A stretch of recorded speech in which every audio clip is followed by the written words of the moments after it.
gathered here today to celebrate and witness the joining of Cynthia Jacqueline Cram and Lawrence Peterson Keeley in marriage.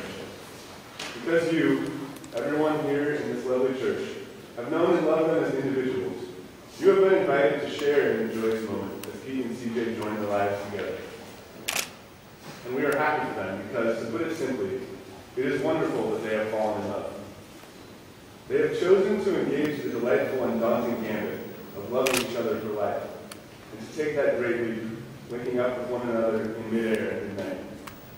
The decision and the love that undergirds it are exhilarating. Indeed, for these two, the extraordinary has happened. CJ, who one day got an email from some smarty-pants guy, intriguingly muscled arms, who one day found himself driving out to Silver Lake to meet a pretty girl who liked a lot of the same books as he did. They didn't know that they were about to tumble through the thrills and excitement of those first stages of romance, to discover a love of substance and depth, stretching out before them on the other side. In a ceremony like this, we take a step outside the buffeting stream of everyday life and pause to think about these types of things, the things that ultimately define us and give our lives meaning. Love, family, commitment, lifelong friendship, promises made and kept. As we think on these things, the enormity of this day comes into focus, and our love and hope for this couple begins to fill the room.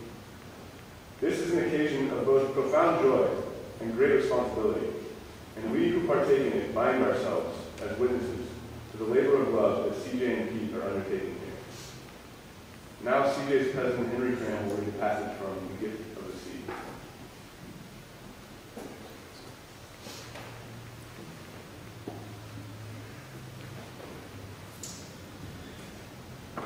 Excerpt from A Gift from the Sea by Anne Moore-Lindbergh. When you love someone, you do not love them all the time in exactly the same way from moment to moment. It is an impossibility. It's even a lie to pretend to. And yet, this is exactly what most of us demand. We have so little faith in the ebb and flow of life, of love, of relationships. We leap at the flow of the tide and resist its terror and ebb. We are afraid it will never return. We insist on permanency, on duration, on continuity, when the only continuity possible in life, as in love, is in growth, in fluidity, in freedom, in the sense that the dancers are free, barely touching as they pass, but partners in the same pattern. The only real security is not knowing, owning, or possessing, not in demanding or expecting, not in hoping even. Security in a relationship lies neither in looking back to what was in nostalgia nor forward to what it might be in dread or anticipation, but living in the present relationship and accepting it as it is now. Relationships must be like islands. One must accept them for what they are here and now, within their limits, islands, surrounded and interrupted by the sea, and continually visited and abandoned by the tides. Thank you.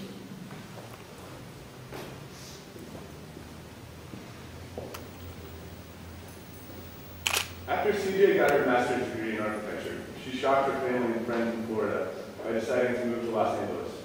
She needed to find out who she was on her own. But it's not too easy to go it alone when you're a Cram. Her mom, Cindy, packed up the car and drove her daughter all the way out from Tampa. And when she arrived, there was a whole other family of Crams waiting to take her under their wing. Moving to Los Angeles was a daunting task, and the support of the California Crams was exactly what CJ needed to ease the transition. For Doug and Christine and the rest of their family, CJ filled a space in their lives that they didn't even know existed. Pete grew up right here in Oak Park. He was an only child, but his parents made sure he was rarely alone.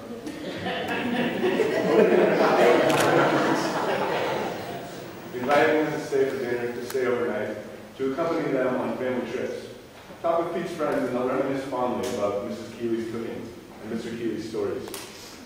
Pete went off to school in Berkeley, but he was eventually drawn to frigid Los Angeles as well, to make his fortune on his own terms. Both families provide the kind of unwavering love and support that spans continents, and that gives their children the confidence to take bold risks, knowing there would always be a place for them to come home to if it didn't work out.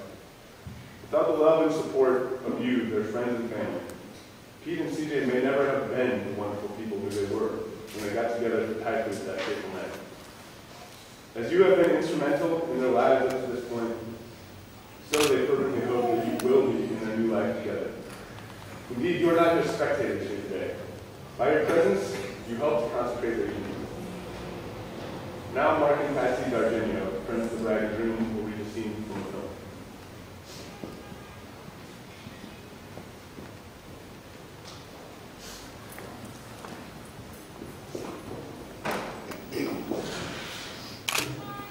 A reading from the book of Woody Allen. This is actually from the 1982 movie Hannah and Her Sisters. It's a brief scene played in the movie by Michael Caine and Barbara Hershey. Fortunately, I will not attempt the Michael Caine accent. Oh my goodness. Oh, Elliot. Hi. What are you doing here? Well, I'm looking for a bookstore, actually. In this section of town? Yeah, you know, I'm killing time. I have a client in here, and I'm actually quite early. How about you? Oh, well, I live... Oh, that's right. You live right around here. I do. Oh, Oh, you know what? There is a bookstore. really?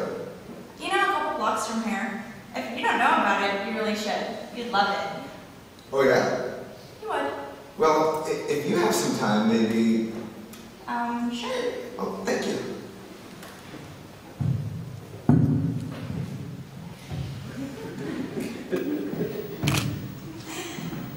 You know they have everything here. Oh, yes, it's wonderful.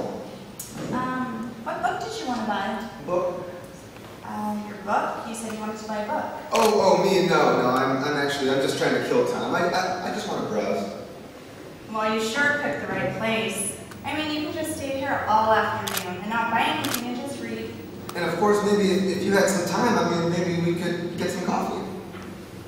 No, I don't have any time. Oh, no, I understand completely. You're busy. It's You seem tense. Are you okay? Oh, no. No? Oh, yes, everything's fine. Everything's okay. Yes, everything's fine. How are you?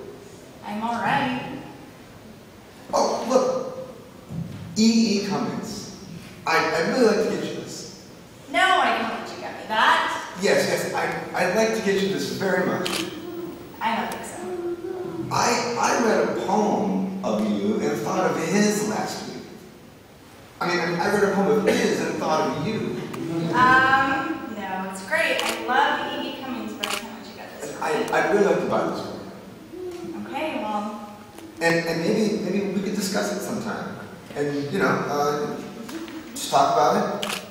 Yeah. And don't forget, there's a poem on page 112 that made me think of you. okay, well, bye. Yes, don't forget, page 112. Bye. Somewhere I have never traveled, gladly beyond any experience, your eyes have their silence. In your most frail gesture are things that enclose me, or that I cannot touch because they are too near. Your slightest look easily will enclose me, though I have closed myself as fingers. You open always, petal by petal, as spring opens, touching skillfully her first rose. Or if your wish be to close me, and my life will shut very beautifully, suddenly. As when the heart of this flower imagines the snow carefully everywhere descending. Nothing that we are to perceive in this world equals the power of your intense fragility, whose texture compels me with the color of its countries, rendering death and forever with each breathing. I do not know what it is about you that closes and opens. Only something in me understands the voice of your eyes is deeper than all roses. Nobody, not even the rain, has such small hands.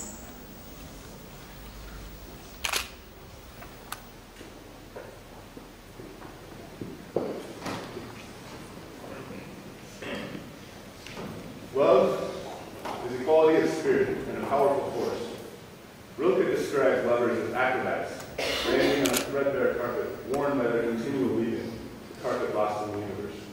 But marriage is a life's work. It is a daily practice. It is never taking the other for granted.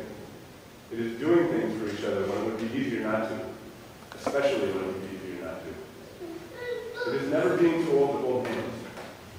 It is cultivating flexibility, patience, understanding, and of course, an abiding humor.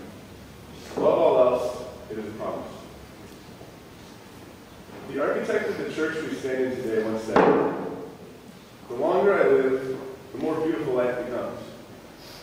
If you foolishly ignore beauty, you will soon find yourself without it. Your life will be impoverished. But if you invest in beauty, it will remain with you all the days of your life." Pete and CJ have chosen to invest in the beauty that they found in each other. This wedding is a celebration of that investment. It will yield dividends of joy and probably forgiveness. And now the time has come for Pete and CJ in front of this assembly to express their love for each other in their own words.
Pete,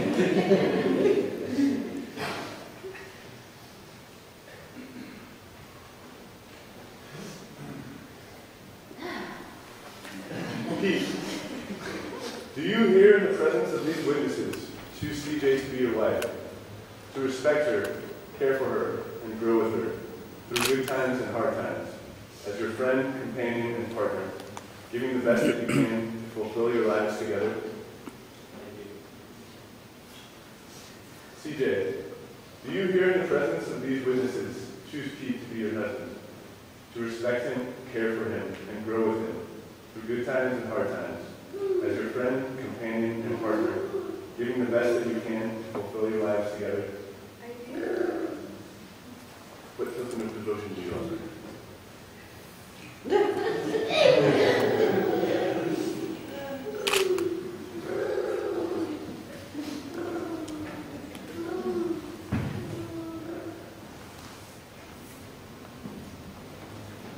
Pete, please repeat after me. Join hands. I give this ring as my gift and promise I give this ring as my gift and promise. of love and trust and pride that you are my wife. Love and trust and pride that you are my wife.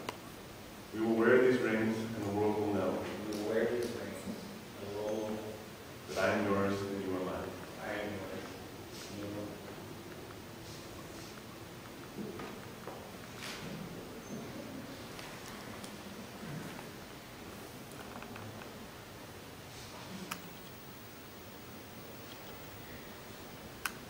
CJ, please repeat after me. I give this ring as my gift and promise I give this ring as a gift and promise of love and trust and pride that you are my wife. of love and trust.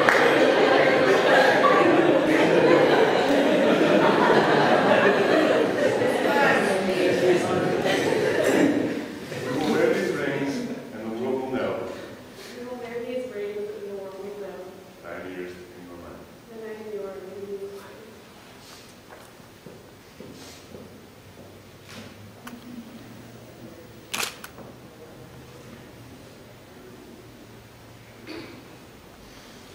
Inasmuch as CJ and Pete have given themselves to each other willingly before this company, by solemn vows, with the joining of hands, and with the exchange of rings, by the authority vested in me by the state of Illinois, I now pronounce you husband and wife. You may kiss the red.